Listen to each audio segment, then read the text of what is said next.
আমরা তাদের সাথে কোনো সামরিক চুক্তি করি নাই, তাদের সাথে কোনো ধরনের কোনো সামরিক চুক্তি করি নাই, এটা আপনি নিশ্চিত থাকবেন।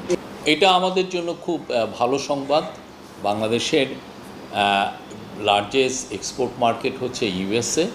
তো ইউএসএর সাথে আমাদের এই ট্যারিফের কারণে ইউএসএর মার্কেটে আমাদের এক্সপোর্ট দিন দিন উত্তরোত্তর এটা বৃদ্ধি পাবে, এটুকু আমরা আশা করতে পারি। তো আমরা আশা করতে পারি যে এই চুক্তির ফলে বাংলাদেশের যে ইকোনমিক ইন্টারেস্ট এটা প্রোটেক্ট হবে এবং আমরা ইউএস মার্কেটে আমাদের যে প্রোডাক্ট, শুধুমাত্র গার্মেন্টস না, অন্যান্য প্রোডাক্টও আমরা আরও উত্তরোত্তর আমাদের এক্সপোর্ট বাড়াতে পারব।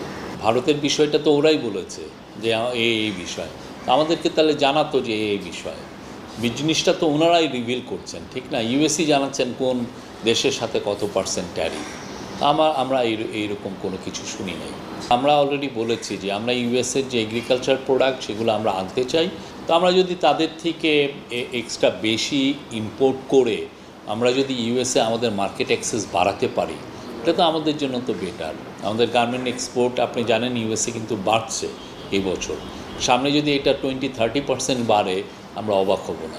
অবশ্যই এটা একটা কূটনীতিক সফলতা, কারণ এটা একটা কমপ্লেক্স একটা নেগোসিয়েশন ছিল।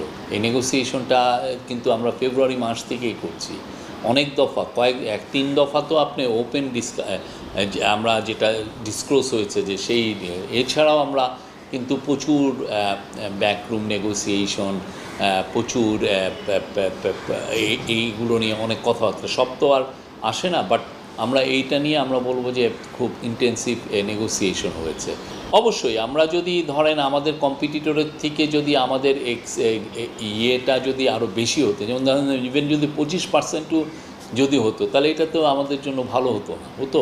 কিন্তু আপনি দেখেন আমরা আমাদের যারা কম্পিটিটর আছে তাদের কারো কাছ থেকে কি আমরা খুব খালি হয়তো বা ইন্দোনেশিয়া 19% পেয়েছে, দেখেন শ্রীলঙ্কা 20%, পাকিস্তান 19%।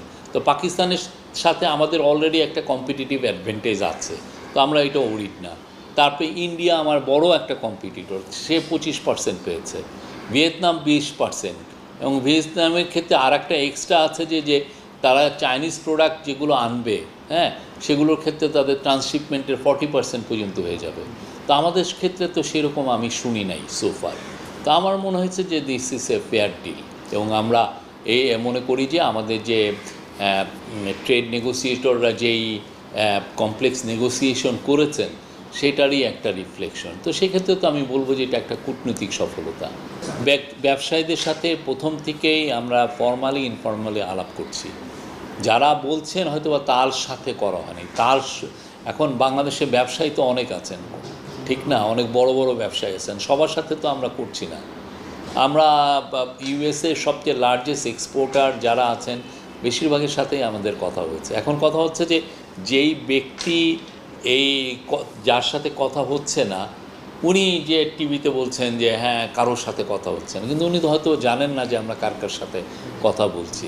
আমরা সবার সাথে কথা বলছি, তাদের ফিডব্যাক নেওয়া হয়েছে, কয়েক দফা তাদের সাথে বসা হয়েছে। আমরা যেটা হয়েছে যে we take our time, because এটা এই নেগোসিয়েশনটা খুব কমপ্লেক্স একটা নেগোসিয়েশন। এমন না যে আমি গেলাম, আমি আপনাকে এটা দিচ্ছি, আপনি আমাকে এটা দিচ্ছেন, এটা হয়ে গেল, তা না। এটার সাথে অনেক কম্পোনেন্ট আছে। এই কমপ্লেক্স নেগোসিয়েশনের জন্য উই টুক আওয়ার টাইম, হ্যাঁ, এবং আমি তো উই আর হ্যাপি যে we got a fair deal. আমরা তাদের সাথে কোনো সামরিক চুক্তি করি নাই, তাদের সাথে কোনো ধরনের কোনো সামরিক চুক্তি করি নাই, এটা আপনি নিশ্চিত থাকবেন। আমাদের সার্বভৌমত্ব নিয়ে কোনো ধরনের প্রশ্ন, আমরা তো কোনো সামরিক চুক্তি করি নাই। তো তারা জানিয়েছেন তারা বাংলাদেশকে 20% ট্যারিফে তাদের করতেন। নন ট্যারিফের তো কিছু ব্যারিয়ার নিয়ে ওরা বলছিল, সে বিষয়ে তো আমরা স্পষ্ট আগেই জানিয়েছি যে এই নন ট্যারিফ ব্যারিয়ারগুলো আমরা তুলে নিব, যেগুলোর জন্য আমাদের সাথে ইউএসএ যেখানে স্মুথ ট্রেড রিলেশনশিপে যেগুলো বাধা, সেগুলো তো অবশ্যই আমরা অনেকগুলো অলরেডি তুলে নেওয়া হয়েছে।